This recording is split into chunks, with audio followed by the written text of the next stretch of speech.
La serpiente. Para muchísima gente es la imagen misma del mal, un símbolo casi universal de la tentación, del engaño. Pero, ¿cómo fue que una criatura del campo terminó siendo básicamente la cara del diablo?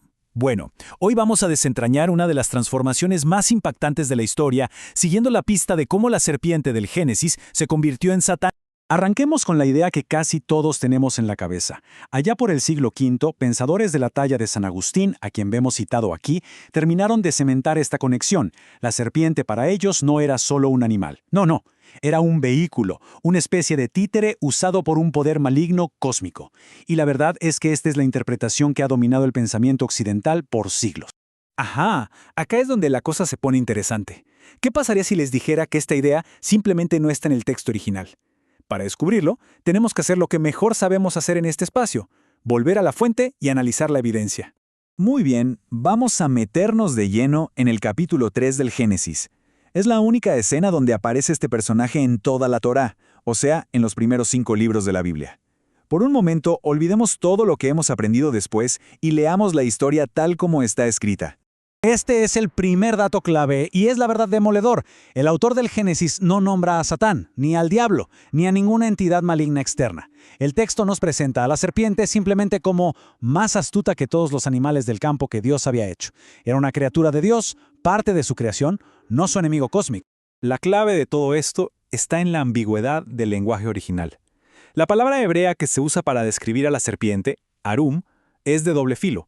Sí, puede significar astuto en un sentido negativo, pero en otros libros de la Biblia, como en Proverbios, la misma palabra se usa con una connotación positiva, como sabio o prudente. O sea, desde el principio, el texto nos presenta un personaje complejo, no un villano de caricatura. Aquí vemos el centro del conflicto. Dos autoridades presentan dos realidades totalmente opuestas. Por un lado, Dios establece una prohibición con una consecuencia que suena fatal. Por el otro, la serpiente no solo lo contradice, sino que además promete una recompensa increíble, conocimiento y ser como Dios. Y esto es lo crucial, lo que lo cambia todo. Cuando Adán y Eva comen del fruto, la predicción de la serpiente se cumple, en parte.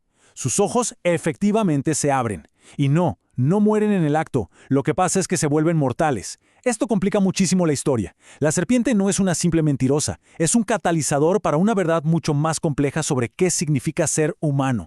Para entender de verdad a este personaje, tenemos que salir un momento de la Biblia y mirar el mundo que la rodeaba. El antiguo Israel no existía en una burbuja, estaba inmerso en un océano de mitos y símbolos que venían de potencias como Egipto y Mesopotamia. Y lo que encontramos es fascinante. La serpiente era uno de los símbolos más contradictorios y ricos que existían. Podía ser el monstruo del caos que el Dios creador debía derrotar, como la serpiente Apep en Egipto. Pero al mismo tiempo, por su capacidad de mudar de piel, era un símbolo de inmortalidad y vida eterna, como vemos en la famosa epopeya de Gilgamesh. También representaba sanación, sabiduría e incluso el poder de los reyes. El autor del Génesis tenía toda esta paleta de significados para jugar. Ok, con esto en mente, volvamos al texto bíblico. El castigo específico que recibe la serpiente es una pista increíble. Si fue maldecida a arrastrarse, entonces, ¿cómo se movía antes? El texto sugiere que perdió algo, que fue degradada de un estado superior. Y esto conecta de manera brillante con el arte y los mitos de la época.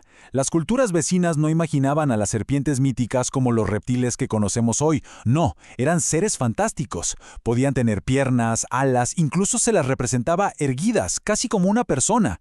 La serpiente del Génesis, que habla y razona, encaja perfecto en este molde de ser mítico que después de la maldición fue reducido a un simple animal. Bien, entonces, si la serpiente original era este personaje tan ambiguo, tan mítico, ¿cómo es que llegamos a la idea de que es Satán? Bueno, el proceso no fue de un día para otro. Fue una evolución teológica lenta que duró más de 1000 años. Este es el mapa de cómo pasó todo. Durante cientos de años, en la Biblia hebrea, la serpiente era solo la serpiente. Punto. No fue hasta el siglo II antes de Cristo, en libros como el de la Sabiduría, que se empieza a conectar la historia con un diablo. Pero la conexión explícita, sin rodeos, llega mucho después, en el Nuevo Testamento, donde el libro del Apocalipsis llama a Satán esa serpiente antigua. Finalmente, pensadores como San Agustín, como vimos al principio, solidifican la idea y la fusión queda completa. Y ojo, esta reinterpretación no fue un simple detalle teológico. Cambió, de manera fundamental, la forma en que el mundo occidental entiende la naturaleza del mal, el pecado y la propia humanidad.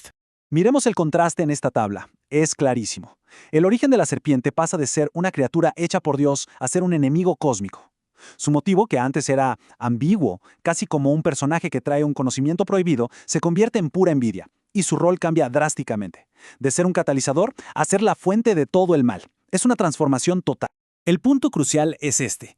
La idea del pecado original tan importante en el cristianismo depende completamente de esta reinterpretación. El mal ya no es solo una elección que nace del corazón humano, sino que es introducido por una fuerza externa, sobrehumana, un tentador.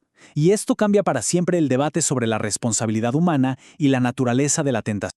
Y todo este recorrido nos deja con una pregunta, una que es tan relevante hoy como lo fue hace 3000 años.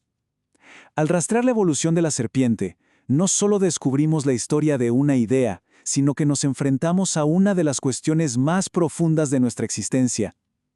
La historia de la serpiente del Edén nos obliga a preguntarnos si vemos el mal como algo que nos ataca desde afuera, o como algo que, en realidad, debemos confrontar dentro de nosotros mismos.